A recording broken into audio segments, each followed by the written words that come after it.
Assalamualaikum warahmatullahi wabarakatuh.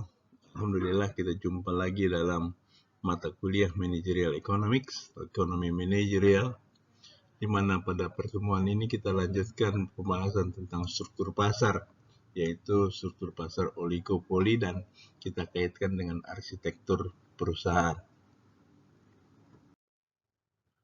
Pembahasan akan meliputi pertama tentang oligopoli dan konsentrasi pasar, kemudian beberapa model oligopoli, lalu implikasi efisiensi oligopoli, model maksimisasi penjualan, perkembangan oligopolis global, arsitektur perusahaan ideal dan perusahaan virtual atau perusahaan maya, dan perusahaan yang saling terkait. Arti oligopoli sudah kita perkenalkan di pertemuan sebelumnya bahwa oligopoli itu sedikit penjual, persaingannya bukan harga. Kemudian ada penghalang untuk masuk, serta duopoli, yaitu dua penjual. Kemudian oligopoli murni, barang yang homogen. Dan oligopoli terdiferensiasi, barang-barang yang terdiferensiasi. Diferensiasi artinya barang-barang yang mempunyai kekhasan, ada bedanya dengan barang yang lain. Jadi kalau misalnya beras rojo lele misalnya, itu ada diferensiasi dibandingkan dengan beras secara umum. Sumber-sumber oligopoli, seperti halnya dengan monopoli, itu miriplah sumber-sumber oligopoli itu. Pertama, skala ekonomi. Kedua, dibutuhkan investasi modal yang besar, proses produksi yang dipatenkan, dan loyalitas merek. Loyalitas merek itu penting sekali ya, karena dia menjadi tidak peduli terhadap harganya. Pengendalian bahan baku, dan government franchise. Jadi ada pemberian hak-hak tertentu oleh pemerintah sehingga dia bisa beroperasi, mempunyai kekuatan oligopoli. Dulu itu kantor pos itu ada government franchise. Sekarang kelihatannya pesaing dari kantor pos juga banyak. Titipan kilat itu, atau perusahaan-perusahaan delivery itu menjadi pesaing dari kantor pos. Kiriman uang dan sebagainya udah lebih banyak pesaingnya. Kemudian pengukuran oligopoli. Ada beberapa pengukuran oligopoli, misalnya rasio konsentrasi. Kita mengukur 4, 8, atau 12 perusahaan terbesar. Kemudian ada Herfindahl Index. Herfindahl Index itu adalah satu ukuran untuk melihat seberapa oligopoli suatu pasar. H-index ini jumlah kuadrat pangsa pasar dari semua perusahaan yang ada di industri. Misalnya ada 2 perusahaan dengan pangsa pasar 20% dan 80%, ini kan jelas-jelas oligopoli. 20% itu dikuadratkan, ditambah 80% dikuadratkan, 80 kali 80, 640. Jadi itu kelihatan makin tinggi jumlah kuadrat pangsa pasarnya, itu makin oligopoli. Kemudian ada teori tentang contestable market. Jika masuk pasar itu bebas dan keluar pasar tanpa biaya, perusahaan akan beroperasi seolah-olah pada pasar bersaing sempurna. Model-model oligopoli yang pertama adalah model Cournot. Model oligopoli pertama yang diperkenalkan oleh Augustin Cournot tahun 1838. Diasumsikan bahwa perusahaan bertujuan memaksimumkan keuntungan dan pesaing tidak akan mengurangi tingkat produksi. Pada model ini, Cournot beranggapan ada 2 perusahaan, yaitu duopoli, yang memproduksi produk yang sama dengan biaya marginal sama dengan 0. Mula-mula perusahaan A monopoli, kemudian perusahaan B masuk pasar. Masuknya perusahaan B akan mengurangi permintaan produk A. Perusahaan A kemudian bereaksi dengan mengurangi output. Permintaan produk B meningkat. Lebih lanjut, perusahaan A akan mengurangi output. Proses ini terus berlangsung sampai terjadi keseimbangan Cournot.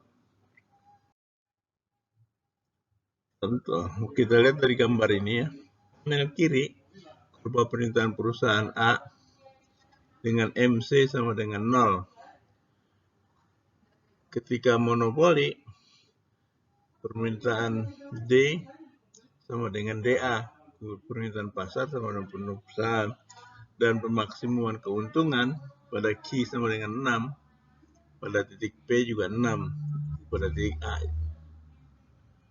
Kemudian ketika perusahaan B masuk, kurva permintaan DB menggeser D ke kiri. Perusahaan B menjual Q sama 3 dengan harga P sama dengan 3 pada titik B.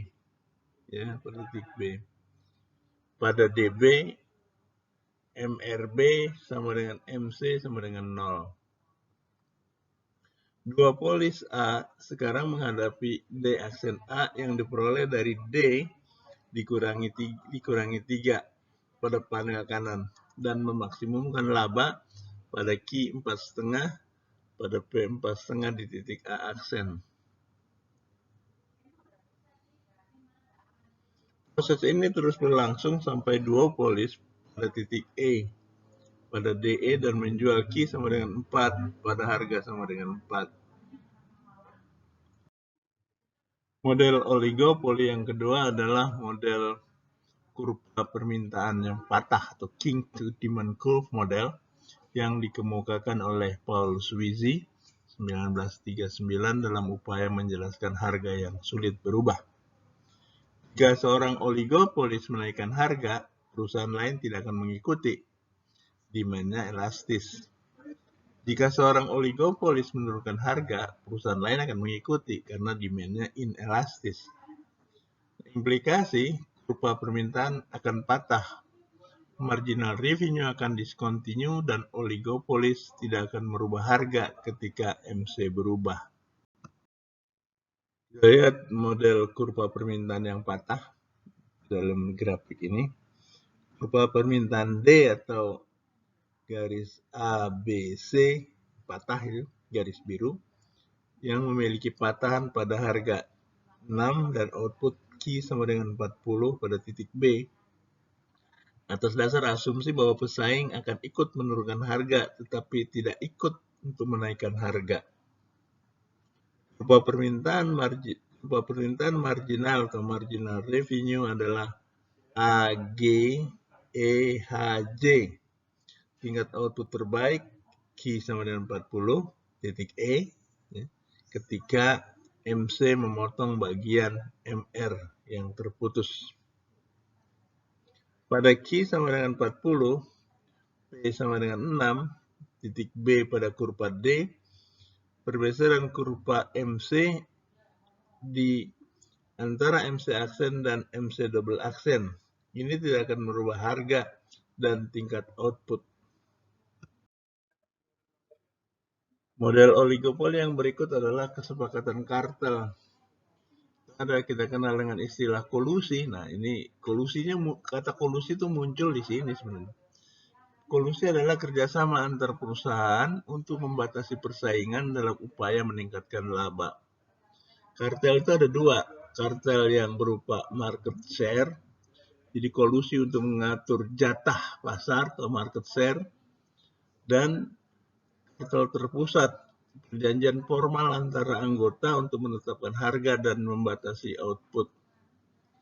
Seperti misalnya OPEC, organisasi pengekspor minyak, itu mereka selalu membuat kartel, menyepakati kuota produksi untuk bisa menentukan harga. Dulu Indonesia masuk OPEC, sekarang masuk OPEC. Nah, Indonesia sudah pengimpor, bukan pengekspor. Kartel terpusat nih contoh, ini perhatikan kurva dua perusahaan, misalkan pada industri kartel pada tingkat industri ada 2 perusahaan. Perusahaan 1 dan perusahaan 2. D adalah permintaan seluruh pasar. Ada panel yang paling kanan. Dan MR adalah pendapatan marginal untuk kedua perusahaan kartel. Sigma MC merupakan penjumlahan horizontal dari biaya marginal di kedua perusahaan. Kartel akan menentukan harga sama dengan 8 dan Q 50. Sehingga itu nanti bisa dibagi nih.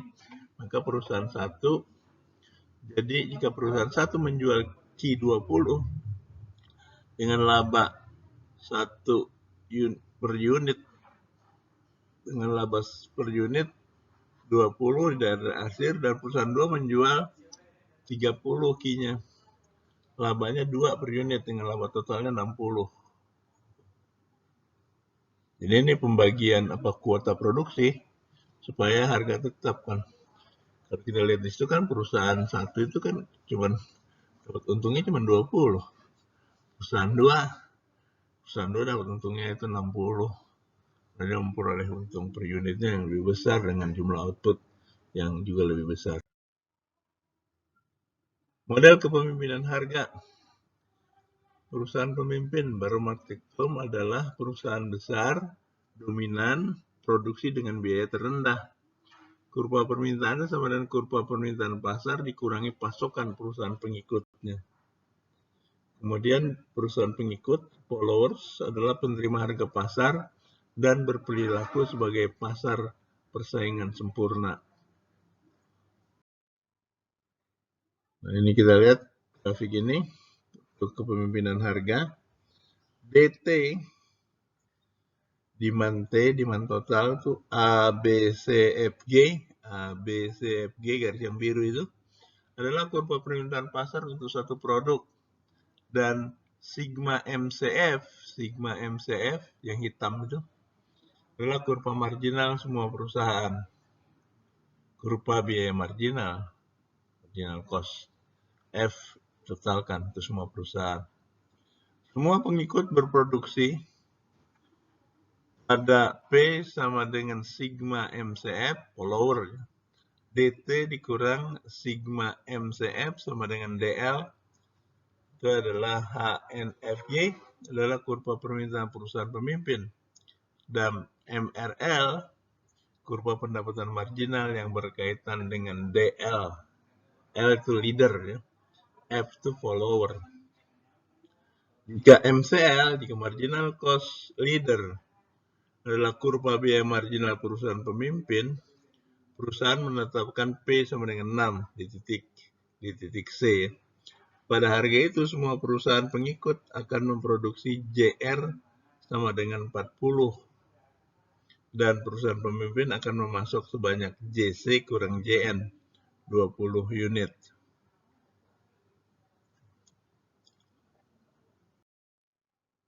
Implikasi efisiensi oligopoli. Harga biasanya lebih besar dari biaya rata-rata jangka panjang. Jumlah yang diproduksi biasanya tidak berkaitan dengan biaya rata-rata jangka panjang. LAC minimum dengan biaya rata-rata jangka panjang yang minimum.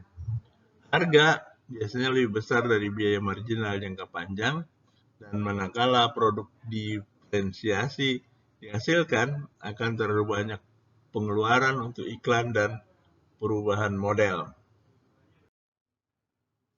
Model oligopoli yang lain adalah sales maximization model. Ini diperkenalkan oleh William Baumol tahun 1959. Manajer bertujuan memaksimumkan penjualan ketimbang memaksimumkan profit, karena bonus berhubungan dengan volume penjualan. Karena itu terkait dengan bonus oleh manajer. Buat manajer tuh keuntungan perusahaan nggak penting, yang penting dia bonusnya dia. Jual makin banyak, dia akan dapat bonus makin banyak.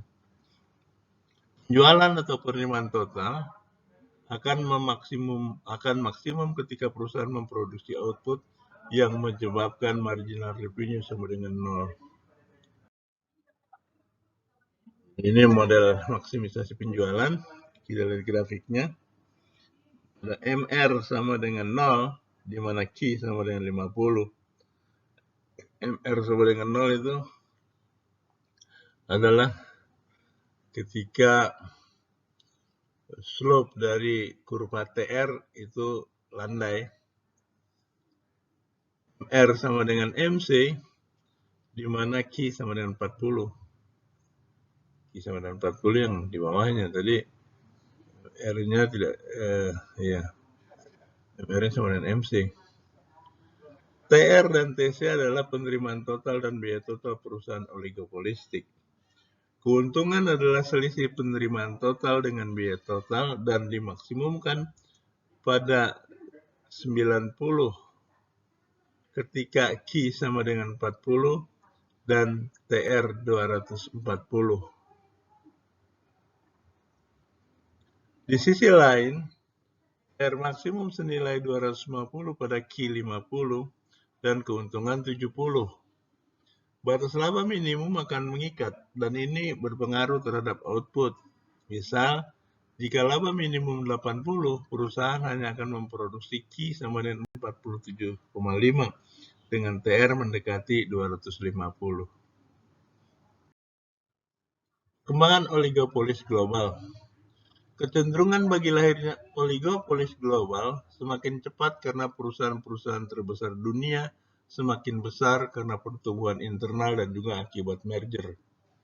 Sektor yang mengalami pertumbuhan paling besar selama dekade terakhir adalah perbankan internasional. Sektor lain di mana ukuran perusahaan yang tumbuh pesat dan menjadi perusahaan dunia adalah industri hiburan dan komunikasi. Gerakan serupa menuju terjadinya konsentrasi dan globalisasi terjadi pada bidang industri. Juga terjadi pada produk sehari-hari, makanan, obat-obatan, elektronika, dan pesawat terbang komersial. Arsitektur perusahaan yang ideal. Perusahaan ideal berkonsentrasi pada kompetensi inti dan mensubkontrakkan aktivitas lainnya. Perusahaan ideal adalah organisasi pembelajar, di mana perusahaan ideal akan mengoperasikan pabrik atau perusahaan dengan benar-benar efisien. Perusahaan ideal mengkombinasikan fisik dan maya tanpa klaim. Perusahaan ideal adalah perusahaan yang bisa dengan segera bereaksi, real-time enterprise. Perusahaan ideal adalah perusahaan yang memusatkan diri pada usaha membuat kompetensi intinya terbaik di dunia. Organisasi pembelajar dengan struktur organisasi datar, mengoperasikan pabrik yang terspesialisasi dan efisien, mengintegrasikan dunia fisik dengan dunia maya, bereaksi dengan segera, serta dapat mengantisipasi dan merespon dengan cepat perubahan-perubahan dalam pasar. Jadi demikian pembahasan kita tentang oligopoli dan arsitektur perusahaan. Pada pertemuan berikut kita masih ada hubungannya dengan oligopoli terkait dengan teori pertandingan. Ada yang disebut juga teori permainan game.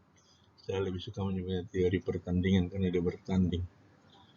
Terima kasih. Assalamualaikum warahmatullahi wabarakatuh.